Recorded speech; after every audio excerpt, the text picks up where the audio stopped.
Previous video લેક્ચરની અંદર આપણે flowchart શું છે અને એને ડ્રો કરવા માટેના અલગ અલગ રૂલ્સ શું છે એ જોયું.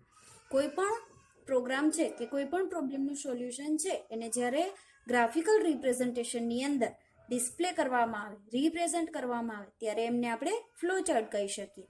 હવે કોઈ પણ ગ્રાફિકલ રિપ્રેઝન્ટેશન આપણે કોને કહી શકીએ? ગ્રાફિકલ રિપ્રેઝન્ટેશન એટલે અલગ અલગ ટાઈપના જે સિમ્બોલ્સ આપણે યુઝ કરીએ છીએ, અલગ અલગ ટાઈપના જે શેપ યુઝ કરીએ છીએ એમને ગ્રાફિકલ રિપ્રેઝન્ટેશન કહેવાય. હવે સિમ્બોલ્સ ઓફ ફ્લોચાર્ટ, કોઈ પણ ફ્લોચાર્ટ છે એમની અંદર અલગ અલગ ટાઈપના સિમ્બોલ્સનો યુઝ થતો હશે. હવે અલગ અલગ ટાઈપના સિમ્બોલ્સ ક્યાં છે, એમના નેમ શું છે અને એમનો યુઝ શું છે એ હવે આપણે આજે જોવાનું છે. Flowcharts are drawn using different symbols and every symbol has its own meaning and use. શું કહે છે? ફ્લોચાર્ટ છે એ ડ્રો કરવામાં આવે છે અલગ અલગ ટાઈપના સિમ્બોલ્સનો યુઝ કરીને, અને આ જે અલગ અલગ ટાઈપના સિમ્બોલ્સ છે બધાનો પોતાનો એક અલગ મિનિંગ છે, બધાનો અલગ અલગ યુઝ છે. હવે કેવા કેવા ટાઈપના સિમ્બોલ્સનો યુઝ કરવામાં આવે છે એ જોઈએ. જેમાં ફર્સ્ટ વન છે ટર્મિનલ. ટર્મિનલ કોને કહેવામાં આવશે? ટર્મિનલનો શેપ કેવો હશે? તો ટર્મિનલનો શેપ છે એ એક ટાઈપના રાઉન્ડ રેક્ટેંગલ જેવો હશે. મીન્સ કે એક રેક્ટેંગલ હશે બટ એના જે કોર્નર છે એ રાઉન્ડ હશે. જો અહીંયા મેં ડ્રો કર્યું છે, તમે જોઈ શકો છો. હવે આ ટાઈપનું જે ટર્મિનલ છે એમનો યુઝ શું છે જોઈએ. This symbol represents the starting and ending process of flowchart. It contains start, stop or begin, end. શું કહે છે કે આ ટાઈપનો જે સિમ્બોલ છે એ જનરલી શેના માટે યુઝ કરવામાં આવે છે? કોઈ પણ ફ્લોચાર્ટ છે એમને સ્ટાર્ટ કરવા માટે, એન્ડ પ્રોસેસને એન્ડ કરવા માટે. ફ્લોચાર્ટની પ્રોસેસને સ્ટાર્ટ કરવા માટે એન્ડ એન્ડ કરવા માટે ટર્મિનલનો યુઝ કરવામાં આવે છે, જેમની અંદર તમારે શું લખવાનું રહેશે? સ્ટાર્ટ ઓર સ્ટોપ કે પછી બિગિન ઓર એન્ડ. જેવી રીતે આપણે અલ્ગોરિધમની અંદર લખતા હતા, ફર્સ્ટ જે સ્ટેપ છે એ સ્ટાર્ટ હતો અને લાસ્ટ સ્ટેપ શું હતો? સ્ટોપ હતો. તો સેમ એ રીતે અહીંયા તમે જ્યારે ફ્લોચાર્ટ ડ્રો કરો છો ત્યારે એમનો ફર્સ્ટ જે સિમ્બોલ છે ટર્મિનલ છે, જેમની અંદર તમારે ફર્સ્ટ જે છે ત્યાં સ્ટાર્ટ લખવાનું રહેશે અને ફ્લોચાર્ટ ઓવર થાય ત્યાં લાસ્ટમાં આ જ ટર્મિનલનો યુઝ કરી અને એમની અંદર સ્ટોપ લખવાનું રહેશે. ફોર એક્ઝામ્પલ, જો અહીંયા એક્ઝામ્પલ આપેલું છે, આ રીતે તમે સ્ટાર્ટ, સ્ટોપ કે પછી બિગિન, એન્ડનો યુઝ કરી શકો છો. ત્યાર પછી નેક્સ્ટ વન જે સિમ્બોલ છે કયો છે? Input output symbol. અહીંયા મેં શોર્ટમાં લખેલું છે જેનું ફૂલ ફોર્મ થશે input, I for input, O for output and symbol. કેવી રીતે સિમ્બોલ છે તમે જોઈ શકો છો. હવે જોઈએ એમનો યુઝ શું છે, કેવી રીતે એમનો યુઝ કરવામાં આવે છે. This symbol is generally used for receiving input data for the process from the user and displaying result data as an output to the user. શું કહે છે? આ ટાઈપનો જે સિમ્બોલ છે એમને ઇનપુટ આઉટપુટ સિમ્બોલ કહેવામાં આવે છે. હવે આ જે ઇનપુટ આઉટપુટ એટલે શું કહેવામાં આવશે? આપણે કોઈ પણ પ્રોસેસ કરાવી છે, જેવી રીતે આપણે આગળ અલ્ગોરિધમની અંદર જોયું હતું, બે વેલ્યુનું એડિશન કરાવવું હતું. હવે બે વેલ્યુનું એડિશન કરાવવું હશે તો પહેલા આપણે યુઝર પાસેથી વેલ્યુ લેવી પડશે, બરાબર? તો યુઝર પાસેથી આપણે જે વેલ્યુ લઈએ છીએ એને આપણે ઇનપુટ કહી શકીએ. આ જે વેલ્યુ છે એના ઉપર આખી પ્રોસેસ થશે અને લાસ્ટમાં આપણે જે રિઝલ્ટ મળશે એને આપણે આઉટપુટ કહી શકીએ. તો હવે ઇનપુટ યુઝર પાસેથી લેવા માટે આ ટાઈપના સિમ્બોલનો યુઝ કરવામાં આવે છે. આ સિમ્બોલનો યુઝ કરી તમે યુઝર પાસેથી ઇનપુટ પણ લઈ શકો છો, એઝ વેલ એઝ યુઝરને આઉટપુટ પાછું પાસ પણ કરી શકો છો. મીન્સ કે જે રિઝલ્ટ આવે છે રિઝલ્ટ પણ પાસ કરી શકો છો. This symbol indicates input to and output from a process. It is also known as data shape. એને તમે ડેટા શેપ પણ કહી શકો છો. આ વસ્તુ યાદ રાખજો, તમને 1 માર્કમાં એક્ઝામમાં પૂછાઈ શકે છે કે ઇનપુટ આઉટપુટ સિમ્બોલને બીજા કયા નામથી ઓળખવામાં આવે છે? તો એમને ડેટા શેપ પણ કહેવામાં આવે છે. અહીંયા એક એક્ઝામ્પલ આપેલું છે, input X and Y. X અને વાયની વેલ્યુ ઇનપુટ કરવાની રહેશે, એમના ઉપર પ્રોસેસ થઈને આઉટપુટ શું આવશે? ઝેડની અંદર આઉટપુટ સ્ટોર થશે. ત્યાર પછી નેક્સ્ટ વન સિમ્બોલ છે પ્રોસેસ. એક ટાઈપનું રેક્ટેંગલ જ છે, તમે જોઈ શકો છો. A rectangular flowchart shape indicates a normal process or an arithmetic operation in program solution. It is also used to assign value to variable. શું કહે છે? આ ટાઈપના સિમ્બોલનો યુઝ શું છે? પ્રોસેસ સિમ્બોલ કહેવામાં આવે છે એને. તો આપણે સમજી શકીએ કે એમની અંદર કંઈક પ્રોસેસ થતી હશે. નેમ પરથી ખ્યાલ આવી જાય કે આ સિમ્બોલની અંદર આપણે પ્રોસેસને રિલેટેડ કંઈક લખવાનું હશે. ફર્સ્ટ જે સિમ્બોલ જોઈએ એમાં શું હતું કે વેરી ફર્સ્ટ ઓફ ઓલ તમે ફ્લો ચાર્ટને સ્ટાર્ટ કરો છો, ત્યાર પછી જે નેક્સ્ટ સિમ્બોલ જોઈએ જેમની અંદર તમે વેલ્યુને ઇનપુટ કરાવો છો, વેલ્યુ ઇનપુટ થશે ત્યાર પછી શું થશે? એમના ઉપર પ્રોસેસિંગ થશે. પ્રોસેસિંગ મીન્સ તમે કોઈ પણ એરિથમેટિક કે લોજિકલ ઓપરેશન પરફોર્મ કરાવી શકો છો. તો આ જે રેક્ટેન્ગ્યુલર શેપ છે ફ્લો ચાર્ટનો એ શેના માટે યુઝ થશે?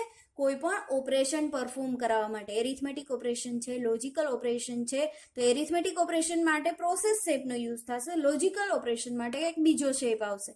બરાબર? તો એરિથમેટિક ઓપરેશન એટલે કે પ્લસ, માઇનસ, મલ્ટિપ્લિકેશન, ડિવિઝન આ બધા માટે શેનો યુઝ થશે? પ્રોસેસ સિમ્બોલનો યુઝ કરવામાં આવશે. એઝ વેલ એઝ બીજો એનો શું યુઝ છે? કોઈ પણ વેરિયેબલને જ્યારે વેલ્યુ આપવી છે, મીન્સ કે એક્સ અને વાય આપણે ડિસાઇડ કરી લીધું, એક્સની વેલ્યુ આપણે 1 આપવી છે, 0 આપવી છે, વાયની વેલ્યુ આપણે 1 કે 0 આપવી છે, તો આ એક્સ અને વાયની વેલ્યુ પણ તમે આ સિમ્બોલનો યુઝ કરી અને ડિસાઇડ કરી શકો છો. ત્યાર પછી નેક્સ્ટ સિમ્બોલ છે ડિસિઝન, કન્ડિશનલ ઓર diamond shape.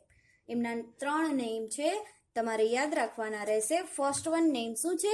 Decision shape, second one છે conditional shape and third one છે ડાયમંડ શેપ. બરાબર?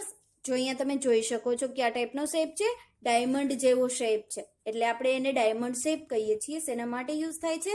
This symbol is unique in that it has one arrow from entry and 2 arrows coming out of it. શું કહે છે? આ એક એવો symbol છે જેમની અંદર 3 અલગ અલગ પ્રકારના એરોનો યુઝ કરવામાં આવશે. શેના માટે? ફર્સ્ટ જે એરો છે શેના માટે હશે? એન્ટ્રી પોઈન્ટ માટે.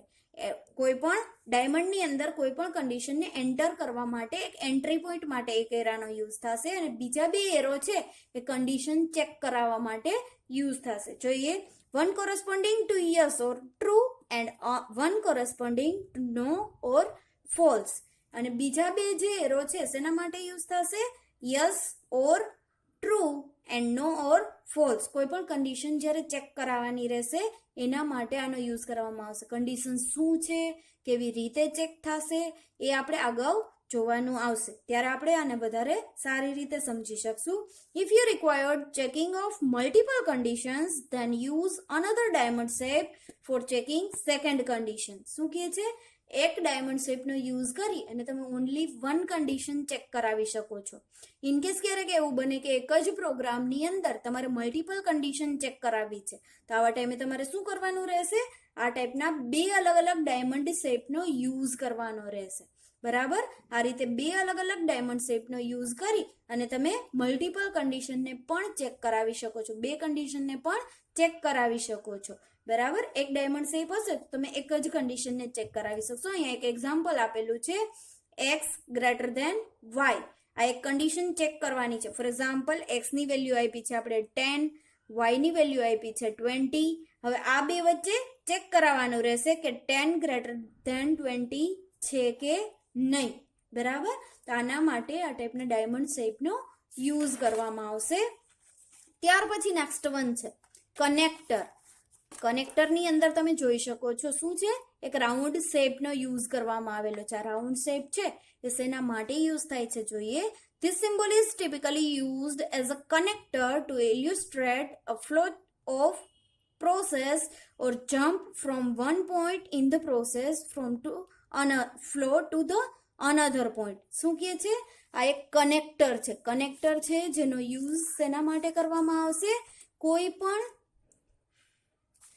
પણ ફ્લો ચાર્ટ છે એમની અંદર પ્રોસેસ છે એમને જમ્પ કરાવવા માટે. એક પ્રોસેસ છે પૂરી થઈ ગઈ છે, બીજી પ્રોસેસ ઉપર તમારું જે લોજિક છે એને જમ્પ કરાવવું છે, તમારું જે સ્ટેટમેન્ટ છે એને ડાયરેક્ટલી તમારે જમ્પ કરાવવું છે, તો આવા ટાઈમે કનેક્ટરનો યુઝ કરવામાં આવે છે. તમને નેમ પરથી ખ્યાલ આવી શકે કે બે પ્રોસેસની વચ્ચે કનેક્ટરનું વર્ક કરે છે, એક પ્રોસેસની સાથે બીજી પ્રોસેસને કનેક્ટ કરવાનું વર્ક કરે છે. Connectors are usually labelled with capital letters A, B or C.